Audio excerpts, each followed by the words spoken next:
Shalom saudara yang dikasihi Tuhan.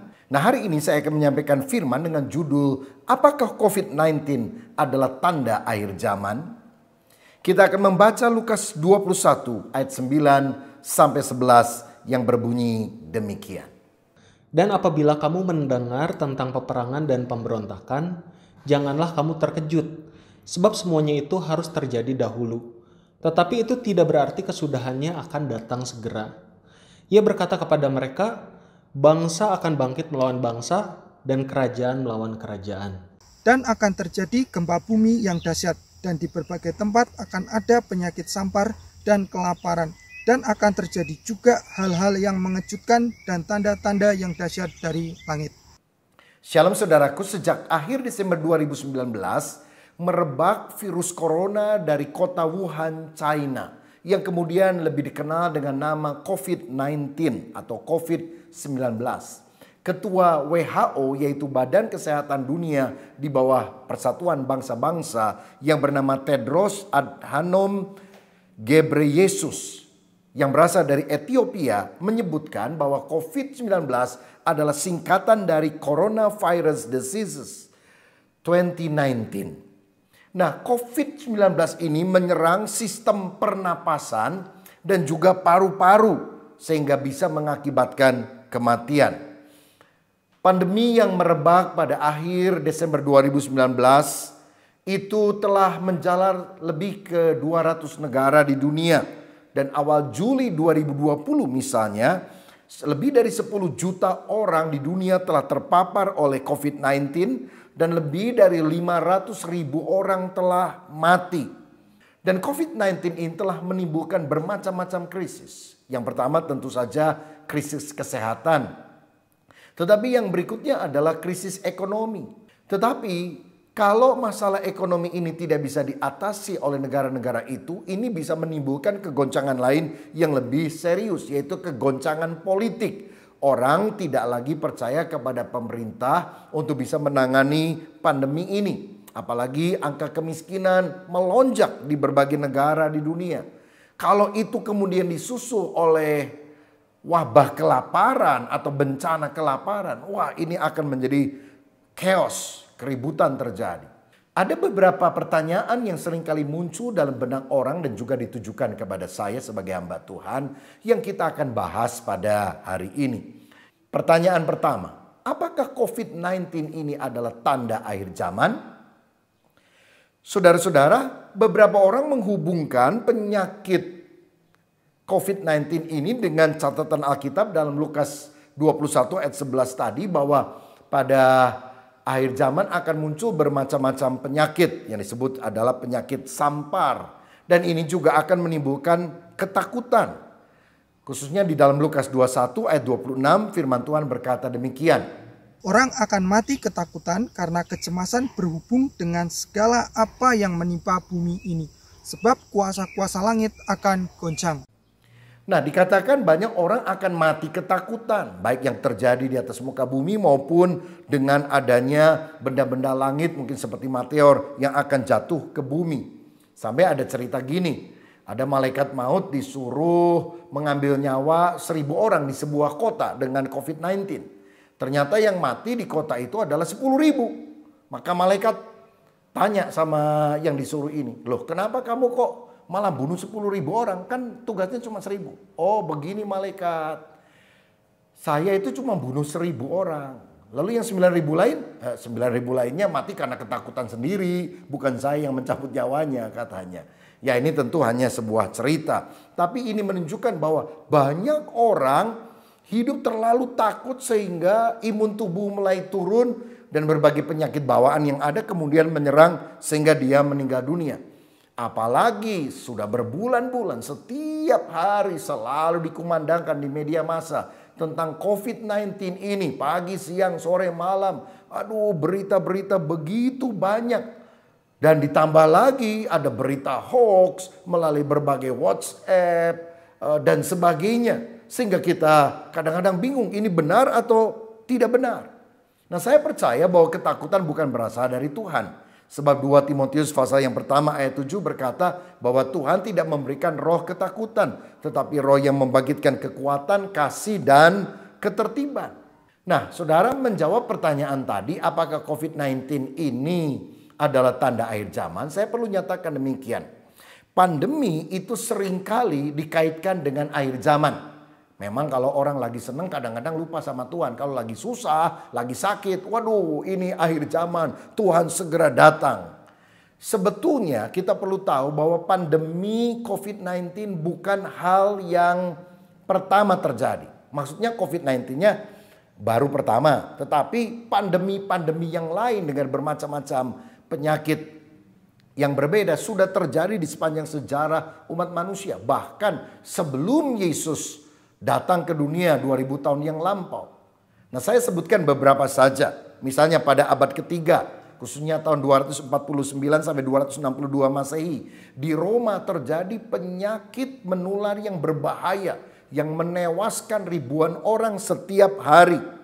Dan penyakit ini disebut sebagai wabah Siprian. Diambil dari nama seorang uskup Kartago yang bernama Siprian atau Siprianus, yang memberitakan hal tersebut di dalam catatan sejarah. Dan dia berkata bahwa ini adalah tanda akhir zaman. Tuhan Yesus akan segera datang kembali karena dia mengaitkan dengan Alkitab. Tapi sekarang sudah ribuan tahun berlangsung. Tuhan Yesus belum datang. Akhir zaman belum kita alami. Seperti kiamat dan sebagainya. Rasanya ini kan masih jauh. Lalu kemudian abad 6. Kaisar Justinian. Ya, ketika dia memerintah. Itu juga dilanda negara Eropa, Roma dan sebagainya dengan wabah yang lain. Dan yang meninggal sangat fantastis. Diduga 25 sampai 100 juta orang mati dalam wabah penyakit yang disebut sebagai wabah Justinian. Abad yang ke-14, khususnya tahun 1346 sampai 1353, sejenis penyakit pes muncul di Inggris, di Eropa, di berbagai tempat yang lain dengan nama Black Death, maut hitam. Dan diperkirakan 75 juta sampai 200 juta orang mati. Ini adalah pandemi yang terbesar yang pernah terjadi dalam sejarah umat manusia. Jadi walaupun 500.000 orang yang mati karena COVID-19 itu jumlah yang besar sampai bulan Juli 2020. Tapi dibandingkan dengan pandemi lain ini masih belum apa-apa. Tahun 1918 sampai 1920 ada wabah yang disebut sebagai Spanish flu. Walaupun bukan berasal dari Spanyol. Yang kena penyakit ini lebih kurang 500 juta orang. Dan yang mati setidaknya 10%, 50 juta orang. Itu abad 20 loh saudara sekalian. Abad di mana kemajuan modern itu mulai terjadi. Setelah itu kita juga mulai mendengar di berbagai negara muncul berbagai penyakit. Ada yang HIV atau AIDS, ada wabah Ebola, flu burung, flu babi, nyamuk Zika, dan bermacam-macam epidemi yang melanda dunia. Nah, berarti di setiap zaman itu banyak sekali wabah-wabah yang terjadi. Jadi, apakah COVID-19 ini adalah tanda akhir zaman atau tanda Yesus segera datang? Jawaban saya bukan. Alkitab memang tadi berkata akan ada penyakit sampar, peperangan, gempa bumi dan sebagainya. Tapi ini merupakan tanda yang pernah terjadi di sepanjang sejarah. Tanda-tanda umum apa yang akan dialami oleh umat manusia yang sudah dinubuatkan oleh Yesus 2000 tahun yang lalu. Lukas 21 ayat 9 tadi berkata, sebab semuanya itu harus terjadi dahulu, tetapi itu tidak berarti kesudahannya akan datang segera. Jika demikian, bagaimana kita memandang COVID-19 ini? Saya melihatnya sebagai bagian kondisi mendekati akhir zaman. Kalau boleh dibilang ini adalah persiapan lah atau latihan menjelang akhir zaman.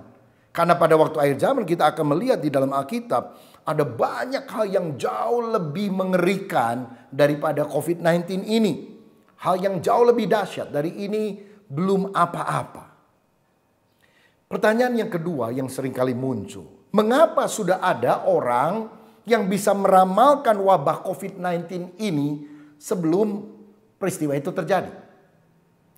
Misalnya saudara, ada seorang penulis buku fiksi sebetulnya namanya Dean Koontz. Pada tahun 1981 menulis sebuah buku yang berjudul The Eyes of Darkness, Mata Kegelapan.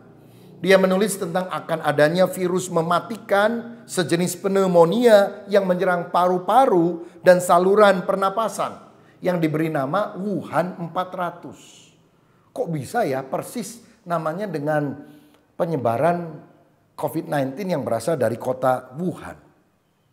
Kemudian ada seorang psychic yang bernama Sylvia Browne yang pada tahun 2008 menulis sebuah buku namanya End of Days, Hari yang Terakhir, yang berkata bahwa pada tahun 2020 akan muncul sejenis penyakit pneumonia atau pernafasan paru-paru yang akan melanda seluruh dunia.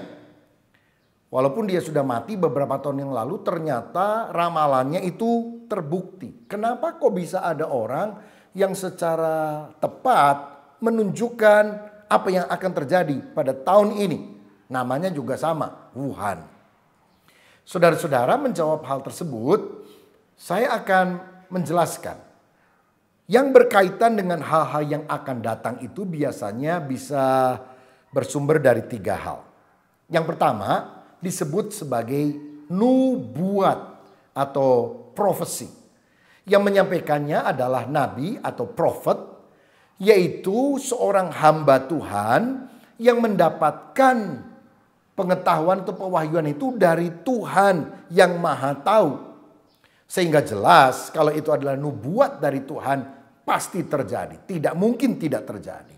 Di dalam Alkitab misalnya ada banyak sekali nubuatan dalam perjanjian lama yang disampaikan oleh bermacam-macam nabi yang berbeda. Tentang kelahiran seorang juru selamat dunia, seorang Mesias yang namanya adalah Yesus. Dan sebagainya.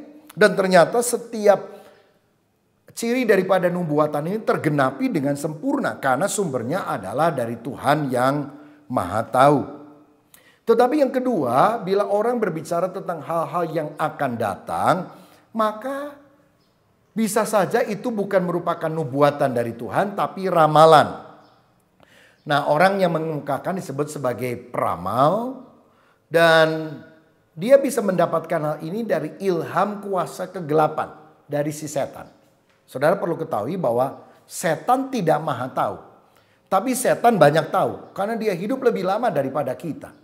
Sehingga apa yang dia sampaikan kepada budak-budaknya, para peramal, dukun dan sebagainya, bisa ada yang benar karena pengamatan yang sangat lama dalam sejarah hidup manusia, tapi juga bisa ada yang salah karena setan adalah bapak pembohong dan dia sekali lagi tidak maha tahu. Jadi kalau ramalan itu bisa terjadi ataupun bisa tidak terjadi. Salah satu peramal yang sangat terkenal di Amerika Serikat pada zamannya bernama Jane Dixon. Dia sangat populer karena dia sebelumnya beberapa tahun sebelum peristiwa itu terjadi telah meramalkan bahwa John F. Kennedy, Presiden Amerika Serikat, akan mati. Dibunuh oleh orang. Dan ternyata ramalannya terbukti. Dan bukan hanya meramalkan soal ini. Ada beberapa presiden baik sebelum Kennedy maupun setelahnya. Misalnya Roosevelt dan kemudian Nixon yang pernah ketemu dengan Jane Dixon yang biasanya membawa bola kristal dan bertanya apa yang akan terjadi pada masa yang akan datang. Bertanya soal perang, bertanya soal apa yang harus dilakukan. Dan Jane Dixon memberikan arahan-arahan. Sehingga berbagai keputusan yang diambil oleh presiden tertentu itu berdasarkan arahan daripada si peramal ini. Tetapi namanya peramal, walaupun ada beberapa yang kelihatannya benar, tetapi beberapa juga meleset. Jane Dixon pernah meramalkan tahun 2000 katanya akan datang Mesias yang akan membawa damai di seluruh dunia. Sekarang sudah 2020 dan dunia belum berdamai, masih banyak peperangan dan kekacauan. Nah, tetapi yang ketiga, hal-hal yang berkaitan dengan masa depan bisa terjadi karena prediksi atau perkiraan. Nah, ini terjadi karena pengamatan melalui sains, melalui ilmu pengetahuan. Jadi mulai memprediksi apa yang akan terjadi 10 tahun yang akan datang, 20 tahun yang akan datang, misalnya berdasarkan pengamatan dalam sejarah dan ilmu pengetahuan. Kelompok ini kadang disebut sebagai futurolog. ya, bisa melihat ke masa depan, melihat bukan sebagai seorang peramal tapi saintis. Salah satunya adalah John Naisbitt yang menulis tentang Megatrend 2000, ya. Apa yang akan terjadi di dalam perkembangan ekonomi politik negara tahun 2000 sekian. Dia juga menulis banyak buku-buku yang lain yang bicara tentang megatrend yang akan terjadi di masa yang akan datang. Dan menurut saya salah satu orang yang bisa memprediksi apa yang akan terjadi di depan bukan seorang nabi, bukan peramal, tapi seorang saintis, namanya adalah Bill Gates. Nah, karena menyebutkan nama Bill Gates, maka seringkali muncul dalam benak kita pertanyaan, benarkah teori konspirasi yang menyangkut Bill Gates ini? Ada teori konspirasi yang berkembang hari-hari ini bahwa Bill Gates adalah pencipta daripada virus corona tersebut. Dan dia kemudian akan membuat vaksinnya yang akan dijual dengan harga yang mahal tentunya dan akan menguntungkan usahanya. Dan di dalam vaksin itu dimasuki microchip implant yang akan mengontrol manusia karena seluruh data-data bisa dibaca melalui superkomputer yang canggih. Nah, kenapa teori konspirasi ini bisa muncul? Karena tahun 2015 dalam forum yang namanya TED Talks, Bill Gates berbicara tentang bahaya pandemi yang harus diantisipasi oleh dunia. Dia menyebutkan pada waktu itu tentang pandemi Ebola yang terjadi di berbagai negara. Tahun 2016 ketika Hillary Clinton dan juga Donald Trump belum jadi presiden waktu itu, masih memperebutkan kursi kepresidenan, keduanya pernah ketemu dengan Bill Gates, orang terkaya di dunia ini. Dan Bill Gates menjelaskan tentang betapa negara-negara selama ini hanya menghabiskan banyak uang untuk menghindari perang nuklir. Padahal menurut dia ada satu yang sangat bahaya dari pemantauan ilmiahnya sekian puluh tahun, yaitu munculnya pandemi. Karena pandemi itu sudah pernah terjadi sepanjang sejarah dan kemungkinan besar akan terjadi lagi di tahun-tahun yang akan datang. Dan kemudian Bill Gates dari sejak waktu yang lama sudah mulai menggelontorkan dana yang sangat besar untuk membuat vaksin pencegahan kepada virus ini. Bahkan untuk COVID-19 dengarnya dia sudah mengeluarkan biaya miliaran US dollar. Kalau uang rupiah mungkin bukan hanya triliun tapi sudah biliun ya. Untuk mencegah pandemi ini merebak ke seluruh dunia atau mengobati orang yang terkena. Dan kita tahu bahwa Bill and Melinda Gates Foundation merupakan sebuah yayasan sosial yang banyak membantu dunia, pengentasan kemiskinan, kemudian pendidikan, dan juga di bidang kesehatan. Nah, tetapi tahun 2020 ini seperti saya katakan tadi muncul teori konspirasi bahwa sebetulnya Bill Gates lah pencipta daripada virus tersebut. Dan dia mau bikin antinya yaitu vaksin yang disusupi microchip implant yang bisa mengambil data dan mengontrol orang-orang yang ada di dunia. Dan dari kalangan Kristen kemudian menghubung-hubungkan dengan tanda 666 dari si antikristus yang dicatat di dalam Wahyu pasal 13 ayat 16 dan 17 yang berkata demikian.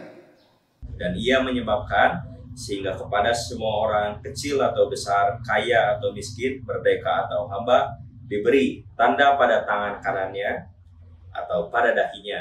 Dan 17, dan tidak seorang pun yang dapat membeli atau menjual selain daripada mereka yang memakai tanda itu, yaitu nama binatang itu atau bilangan namanya.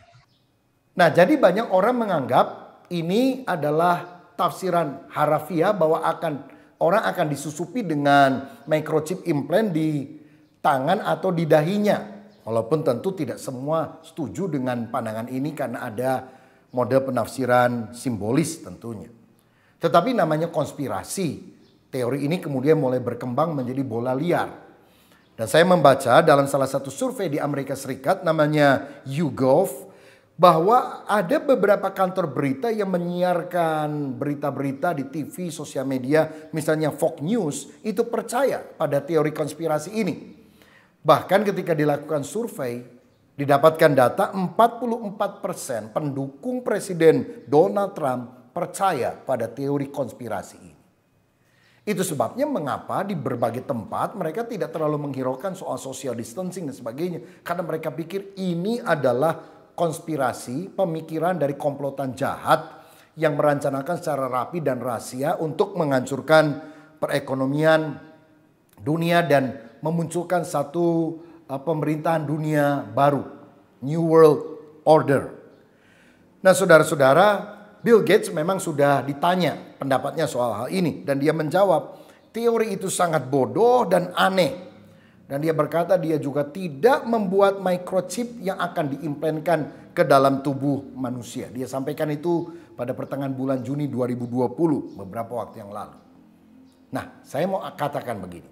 Jika benar Bill Gates yang merekayasa munculnya virus ini dan membuat vaksin yang kemudian disusupi oleh microchip yang sangat kecil, yang seperti pasir, disebut sebagai kuantum, bahkan lebih kecil daripada itu.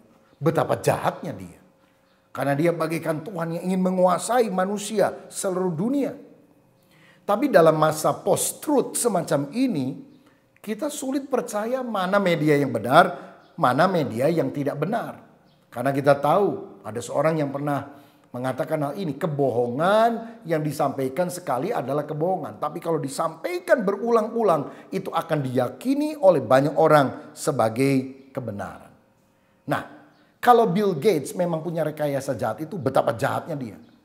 Tapi seandainya tidak, seandainya memang dia murni karena panggilan kemanusiaan ingin membuat obat, vaksin untuk bisa menyembuhkan orang-orang yang sakit itu, betapa jahatnya orang yang menuduh dia melakukan sesuatu tindakan jahat padahal tujuannya adalah tujuan yang mulia. Yang benar yang mana? Kita semuanya tidak tahu. Sehingga menurut saya sangat berbahaya kalau kita langsung menerima mentah-mentah percaya kepada teori konspirasi ini. Sebab jangan-jangan kita percaya kepada hoax dan kemudian kita menjadi agen untuk penyebaran hoax tersebut. Kita harus selalu waspada terhadap berita sosial media hari-hari ini. Kita harus saring sebelum sharing kepada orang lain. Saudara, hanya firman Allah yang sebetulnya dapat kita percaya. Dan kalau kita memberitakan firman tentang keselamatan dalam Yesus dan sebagainya, itulah satu-satunya berita yang dapat dipercaya dan bukan hoax. Pertanyaan keempat, benarkah COVID-19 itu sebetulnya tidak nyata atau tidak ada? Dan ini hanyalah bagian daripada konspirasi kelompok tertentu. Saudara, konspirasi yang dimaksudkan adalah komplotan atau persekongkolan yang merencanakan kejahatan secara rapi dan rahasia. Ada bahkan video yang beredar bahwa swab test misalnya itu sengaja dibuat tidak akurat. Karena orang yang dites akan dikatakan positif terus. Dan vaksin akan diproduksi terus-terusan. Dan orang akan ditato dengan sertifikasi digital. Yaitu bagi siapa yang sudah divaksin dan kapan. Lalu mereka akan mendapatkan certification mark. Dan disebutkan sebagai mark of the beast. Tanda daripada binatang itu, yaitu 666. Nah, apakah itu benar ataukah ini teologi cocok logi atau kirata dikira-kira supaya nyata? Pertanyaannya, COVID itu benar-benar nyata atau tidak? Atau hanya konspirasi untuk menakut-nakuti? Saya jawab, saya yakin bahwa COVID itu benar-benar ada. Ya. Kenapa? Karena sebelum COVID-19 sudah ada jenis virus corona lain yang telah menyebabkan kematian di berbagai negara di dunia. Itu disebut sebagai SARS. Kemudian muncul lagi yang namanya MERS. Dan sekarang ini merupakan variannya karena itu disebut sebagai COVID-19. Virus corona yang telah muncul tetapi ada mutasi dan ini adalah sesuatu yang baru muncul 2019. Nah, ada pendeta-pendeta bahkan yang tidak percaya akan hal ini. Misalnya Franklin Ndifort, seorang pendeta Kamerun di Afrika, percaya bahwa dia bisa menyembuhkan COVID-19 ini dengan penumpangan tangan. Jadi dia undang orang-orang yang ke gereja, dia tumpang tangan. Ternyata pendetanya mati. Dan orang yang ditumpang tangan jadi bingung semuanya. Waduh, saya pernah dapat sentuhan secara fisik, lalu kemudian banyak yang tertular begitu.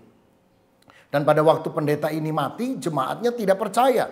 Mereka mendoakan berhari-hari supaya jenazahnya ini bisa dibangkitkan, tidak diizinkan dikubur, dan menjaga supaya tim medis dari pemerintah yang akan menguburkan tidak bisa mengambil mayat tersebut. Dan ini akhirnya menjadi cemoohan, saudara.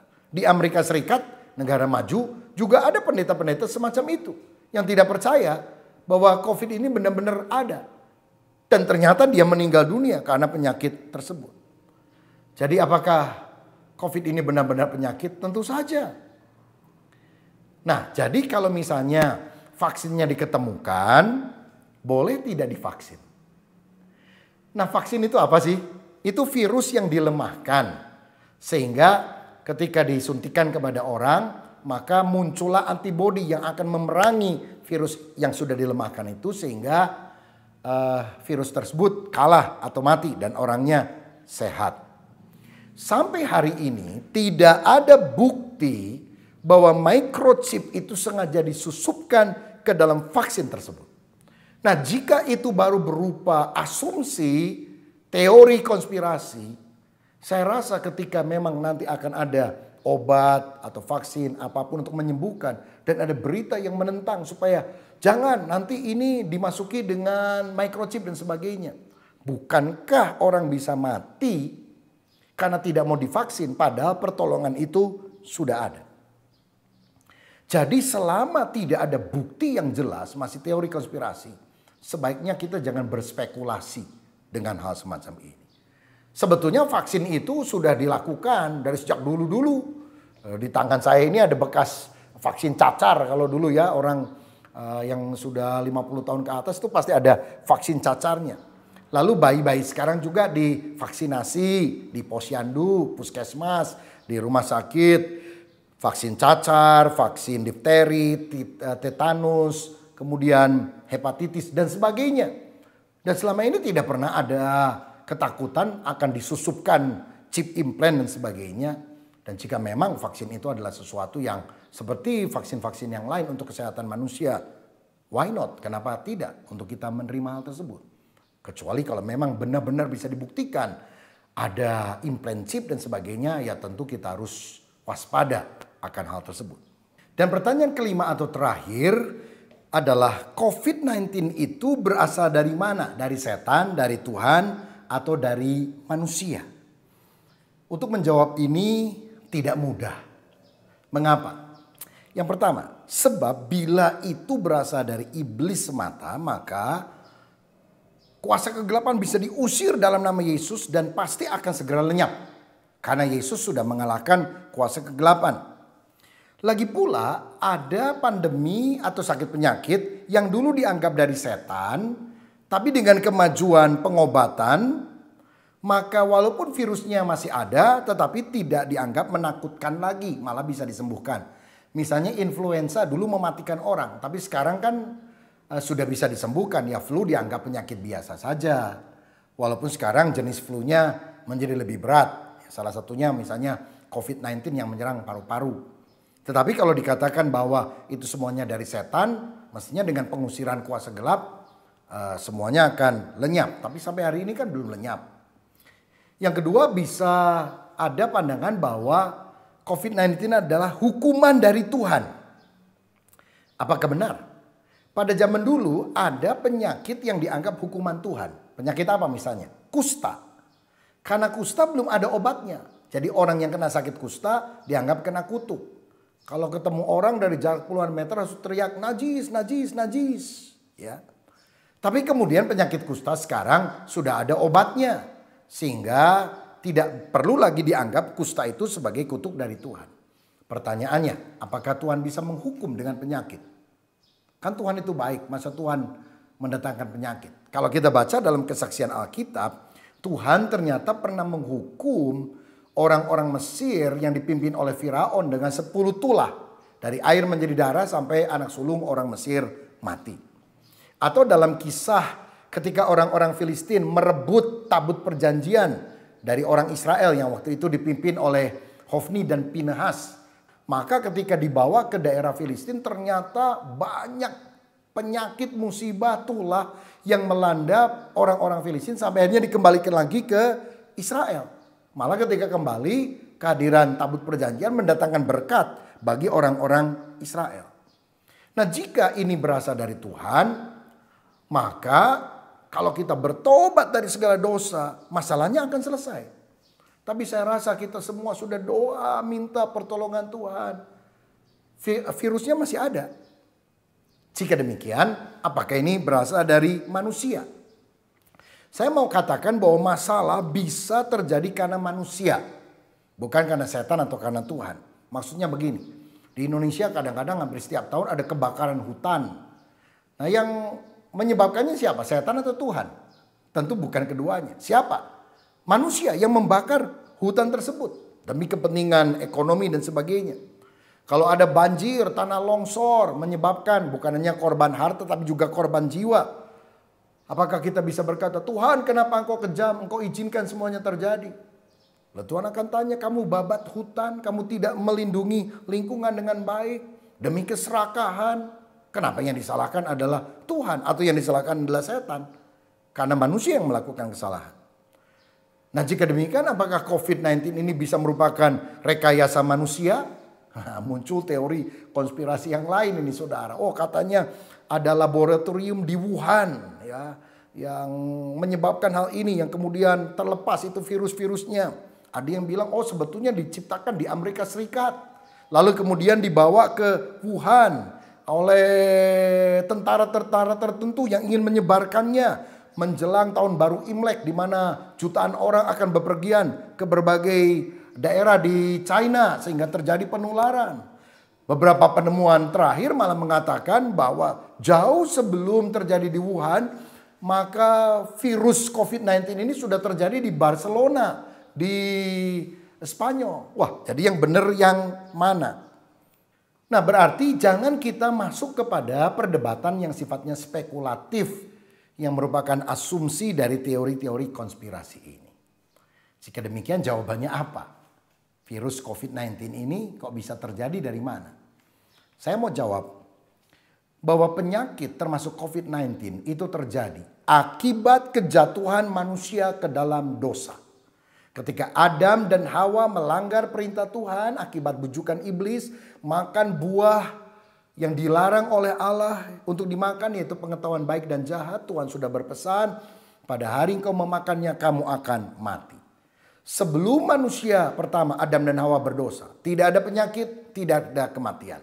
Kematian datang, penyakit datang karena manusia berdosa. Dan kita harus sadar kita hidup di dalam dunia yang tatanannya sudah rusak. Dengan demikian peristiwa buruk apapun bisa melanda dunia karena dunia berada di dalam suatu kondisi yang sudah berdosa. Tatanannya sudah rusak. Nanti di langit dan bumi yang baru yang diciptakan oleh Tuhan, tidak akan ada dosa. Dan pada waktu itu tidak akan ada penyakit, tidak ada kematian, tidak ada air mata lagi. Tapi selama kita hidup di sini, maka peristiwa-peristiwa yang buruk bisa saja menimpa. Sekali lagi, karena kita hidup dalam dunia yang sudah jatuh ke dalam dosa. Nah, jadi membahas lebih lanjut soal sumber tadi, ada 3 kemungkinan yang kadang orang bersimpang pandangan. Ini bisa merupakan teguran atau hukuman Allah. Bisa saja. Tetapi saya katakan tidak semua termasuk COVID ini merupakan teguran ataupun hukuman Tuhan. Bisa ya, bisa tidak. Dan kalaupun Tuhan mengizinkan sesuatu, tujuannya adalah untuk mendisiplin agar manusia bertobat, beribadah dan memuliakan Allah. Salah satu contoh di dalam Alkitab 2 Samuel 24 ayat 15 yang menceritakan Daud sombong menghitung jumlah orang Israel tanpa diperintahkan oleh Tuhan. Lalu akhirnya hukuman Tuhan tiba. 70.000 orang mati hanya dalam 3 hari. Solusinya apa? Mereka bertobat, mendirikan mezbah, lalu itulah itu berhenti.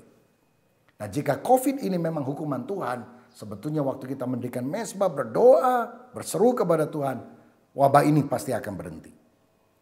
Tapi bila tidak seperti sekarang, apakah kita bisa berkata ini hukuman Tuhan? Dan kita kemudian berkata orang yang kena COVID pasti dihukum oleh Tuhan. Bukankah kita tampaknya tidak berempati kepada orang-orang percaya yang meninggal dunia? Pada mereka punya iman yang teguh kepada Tuhan. Yang kedua, ada orang berkata ini bisa dari iblis. Tapi dalam pengetahuan atau seizin Tuhan. Karena Tuhan itu berdaulat dan maha tahu. Dan kalau Tuhan mengizinkan dalam batas tertentu, dalam kemahatauannya, dia pasti akan memberikan jalan keluar. Nah, saya melihat contoh Alkitab kasus Ayub itu sangat baik untuk menjelaskan situasi ini. Ayub adalah orang yang baik, yang saleh, yang dibanggakan Tuhan, tapi kemudian mengalami musibah. Karena yang pertama kejahatan manusia.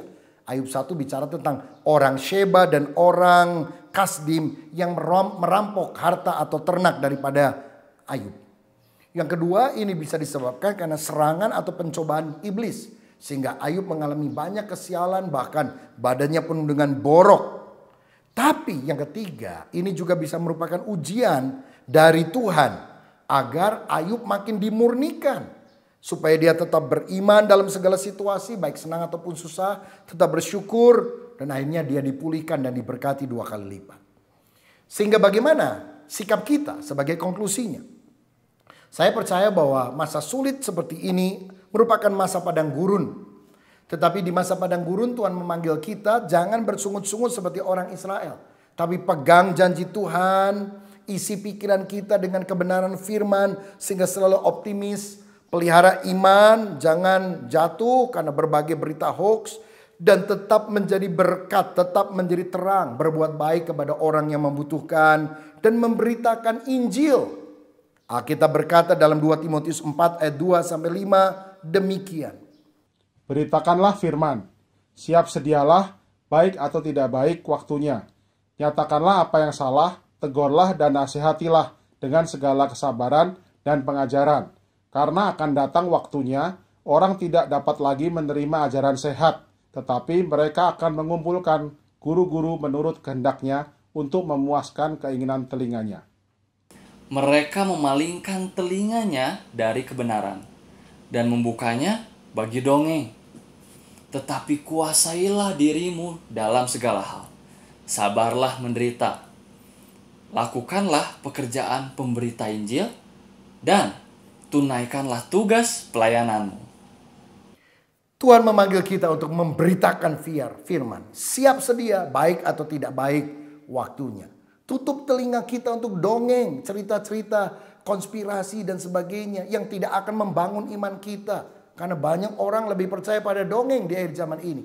Tapi kuasailah dirimu, terus memberitakan Injil.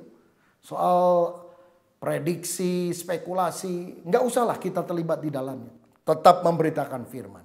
Orang hari-hari ini sedang haus untuk mencari Tuhan. Dan bukankah kita harus memberitakan Injil supaya orang-orang diselamatkan. Saudara sekalian, minggu depan saya akan lanjutkan khotbah ini. Tapi saya berharap saudara pegang firman Tuhan. Karena hanya firman Tuhan yang bisa memberikan kekuatan iman bagi kita. Tuhan memberkati.